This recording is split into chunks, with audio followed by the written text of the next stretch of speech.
సంవత్సరాల తరబడి government job కోసం వేచి చూస్తున్నారా? కేవలం 8 నెలల్లో మీ కల నెరవేర్చుకోండి. వెంటనే కింది నెంబర్స్ కి కాల్ చేయండి. పాకిస్తాన్ 4 ముక్కలు కాబోతుందా? ఆపరేషన్ సింధూర్ ప్రారంభమైన తర్వాత పాకిస్తాన్ లో జరుగుతున్నటువంటి పరిణామాలన్నీ ఇలాంటి ఆసక్తికరమైనటువంటి ప్రశ్నలే లేవనెత్తుతున్నాయి. దానికి ప్రధానమైనటువంటి కారణం బలూచిస్తాన్ ప్రాంతంలో రేగుతున్నటువంటి తుఫాను. ఈ తుఫాను పాకిస్తాన్ ను ముంచేసే దిశగా అడుగులు వేస్తోందా అంటే అవుననే సంకేతాలే కనిపిస్తున్నాయి. పెద్ద ఎత్తున బలూచిస్తాన్ లో సభలు నిర్వహిస్తున్నారు బలూచి ప్రజలు. BLA ఆధ్వర్యంలో లక్షలాది మందిగా వీటికి అటెండ్ అవుతున్నటువంటి ప్రజానేకం. వీళ్ళని చూసి పాకిస్తాన్ ఆర్మీ పారిపోతున్నటువంటి పరిస్థితి ఇప్పుడు సోషల్ మీడియాలో సంచలనంగా మారుతుంది.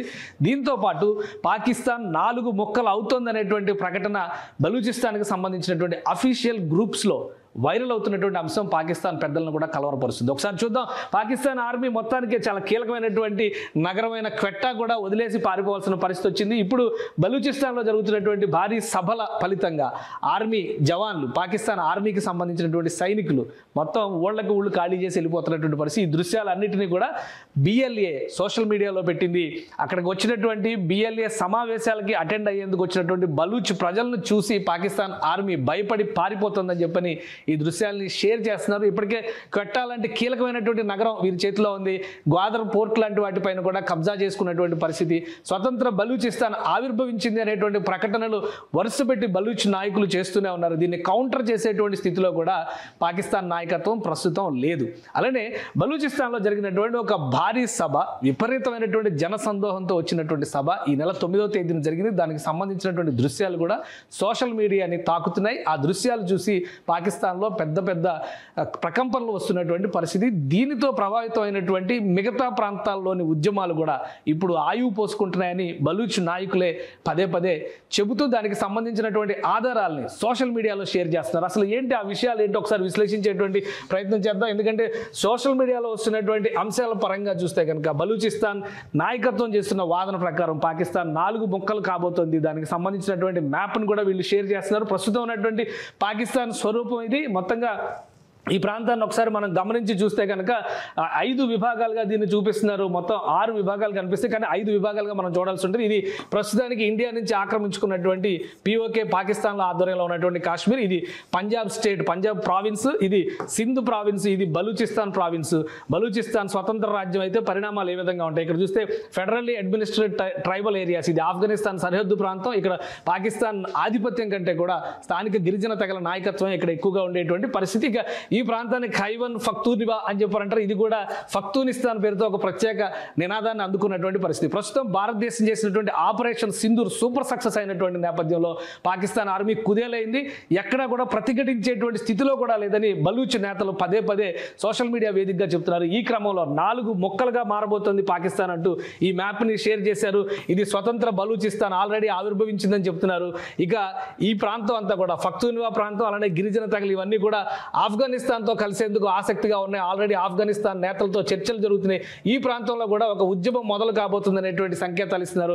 ఇక మిగిలిన కాశ్మీర్, పాకిస్తాన్ ఆక్యుపైడ్ కాశ్మీర్ ఖచ్చితంగా ఈ యుద్ధం తర్వాత ఇండియాలోకి వెళ్ళిపోతుందని చెప్పని వీళ్ళు బలమైన వాదన చేస్తున్నారు. ఇక మిగిలేది ఇండిపెండెంట్ పంజాబ్, ఇండిపెండెంట్ సింధ్, ఈ రెండు ఒకటిగా ఉంటాయా లేదా? సింధు వర్సెస్ పంజాబ్ అనేది పాకిస్తాన్లో చాలా కాలంలో జరుగుతున్నటువంటి వివాదం. వాస్తవానికి సింధు మహానది ఎక్కడో హిమాలయాల్లో పుట్టినా కానీ ఫైనల్గా సముద్రంలో కలిసేది సింధు దగ్గరే. సింధు రాష్ట్రానికి జలాలపైన హక్కులు ఉన్నాయనేటువంటి వాదన. కానీ సింధు రాష్ట్రానికి అన్యాయం చేస్తూ పాకిస్తాన్కి సంబంధించినటువంటి పంజాబ్ నాయకత్వం, ఎందుకంటే పాకిస్తాన్ నాయకత్వం మొత్తం కూడా పంజాబ్ నుంచే ఎమర్జ్ అయింది. ఆర్మీ కానీ పొలిటికల్ లీడర్స్ కానీ పంజాబ్ ఆధిపత్యం కింద ఉండాల్సినటువంటి పరిస్థితి ఉంది. కాబట్టి సింధు జలాలను వీళ్ళు ఎక్కువగా వినియోగించుకోవడం వల్ల సింధు ఎడారిగా మారిపోతుంది అనేటువంటి వాదన ఉంది. ఇప్పుడు జరుగుతున్నటువంటి పరిణామాల తర్వాత స్వతంత్ర సింధు దేశం ఏర్పడినా కానీ ఎలాంటి ఆసక్తి లేదు, ఎలాంటి అనుమానం లేదనేటువంటి విశ్లేషణలు బలూచ్ నేతలు చేస్తున్నటువంటి పరిస్థితి ఉంది. సో ఇవన్నీ చూస్తే కనుక ఈ పరిణామాల తర్వాత పాకిస్తాన్ భవిష్యత్ ఏంటి? పదే పదే ఇతర మీడియాలో వస్తున్నటువంటివి కూడా ఖచ్చితంగా పాకిస్తాన్ ఈ విధంగా 4 ముక్కలు అవుతుంది. పంజాబ్ని సిక్కులు, ఖలిస్తాన్ మూవ్మెంట్ని తెగ ఇది చేస్తున్నారు కదా, కాబట్టి సిక్కులు తీసుకునేటువంటి అవకాశం ఉందనేటువంటి వాదన కూడా సోషల్ మీడియాలో నడుస్తుంది. కానీ ఇది ఏ విధంగా ఉన్నా కానీ బలూచిస్తాన్ నాయకులు చేస్తున్నటువంటి వాదనలో మాత్రం కొంత వాస్తవం ఉంది. ఎందుకంటే స్థానికంగా ఉన్నటువంటి దృశ్యాలని ఆధారంగా చేసుకుని వీళ్ళకి నాయకత్వం వహిస్తున్నటువంటి ఉన్నటువంటి నాయకులు కూడా పెద్ద ఎత్తున ఇండియా బలూచిస్తాన్ ఫ్రెండ్షిప్ని ప్రోత్సహిస్తూ ఇటీవల ఒక వీడియో కూడా రిలీజ్ చేశారు. మోడీ గారు మాకు క్షిపణులు ఇవ్వండి, మేము పాకిస్తాన్ అంతు తేలుస్తామని చెప్తున్నారు. సో అదే క్రమంలో ఇక్కడ జరుగుతున్నటువంటి భారీ ఉద్యమాలు ఆందోళనకు సంబంధించినటువంటి దృశ్యాలను ప్రతిరోజు షేర్ చేస్తున్నారు.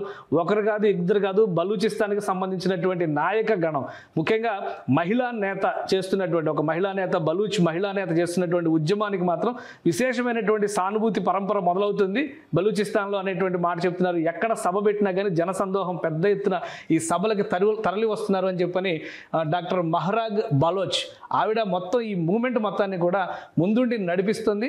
రాబోయేటువంటి రోజుల్లో ఎగ్జైల్డ్ బలూచ్ లీడర్స్ కూడా బలూచిస్తాన్కి రాబోతున్నారని చెప్తున్నారు. జూన్ 2వ తేదీ స్వతంత్ర బలూచిస్తాన్ ఆవిర్భావ దినోత్సవంగా జరుపుతాం అనేటువంటి ప్రకటనలు కూడా చేస్తున్నారు. వీటికి ఎక్కడా కూడా కనీసం కౌంటర్ ఇచ్చేటువంటి స్థితిలో కూడా పాకిస్తాన్ లేదంటే ఆశ్చర్యపోవాల్సినటువంటి అవసరం లేదు. ఇది ఎక్కడ చూసినా కానీ బలూచిస్తాన్ అంతటా కూడా ఇలాంటి భారీ ర్యాలీలు జరుగుతున్నాయి. ఓవరాల్గా పాకిస్తాన్లో ల్యాండ్ మాస్ ప్రకారంగా చూస్తే కనుక బలూచిస్తాన్ 44% ఉండేటువంటి భూభాగం, జనాభా పరంగా తక్కువ జనాభా ఉంది. కానీ లెక్కల ప్రకారం చూస్తే యావరేజ్గా 1.5 కోటి వరకు బలూచిస్తాన్ ప్రజలు ఉంటారనేటువంటి అంచనాలు ఉన్నాయి. సో ఈ ప్రాంతం ఒక స్వతంత్ర దేశంగా అయితే సమర్థించడానికి, ఆహ్వానించడానికి అటు ఆఫ్ఘనిస్తాన్ నుంచి, ఇరాన్ నుంచి కూడా మద్దతు ఉంది. భారతదేశం కూడా సహకరిస్తే స్వతంత్ర బలూచిస్తాన్ ఆవిర్భవిస్తుంది అనేటువంటి నినాదాన్ని వీళ్ళు పదే పదే చేస్తున్నారు. సో ప్రస్తుతం జరుగుతున్నటువంటి పరిణామాలు పాకిస్తాన్ని మరొక ముక్కగా మారుస్తాయని అందరూ అనుకుంటున్నారు. కానీ బలూచ్ ప్రజలు మాత్రం 4 ముక్కలు చేయబోతోంది అనేటువంటి వాదనని ప్రపంచం దృష్టికి తీసుకొచ్చారు. ఈ పరిణామాలు ఎంతవరకు దారితీస్తాయో వేచి చూడాలి. పాకిస్తాన్ ఇంకా అదే మంకుపట్టుతో భారతదేశంతో కనుక యుద్ధాన్ని కొనసాగిస్తే తీవ్ర స్థాయిలో నష్టపోయేటువంటి అవకాశం ఉంది. యుద్ధం తర్వాత పాకిస్తాన్ స్వరూపం కూడా మారిపోయేటువంటి సంకేతాలు చాలా స్పష్టంగా కనిపిస్తున్నాయి. సుమన్ టీవీలో మీ పర్సనల్ అండ్ బిజినెస్ ప్రమోషన్స్ కోసం కింది నెంబర్కి కాంటాక్ట్ చేయండి.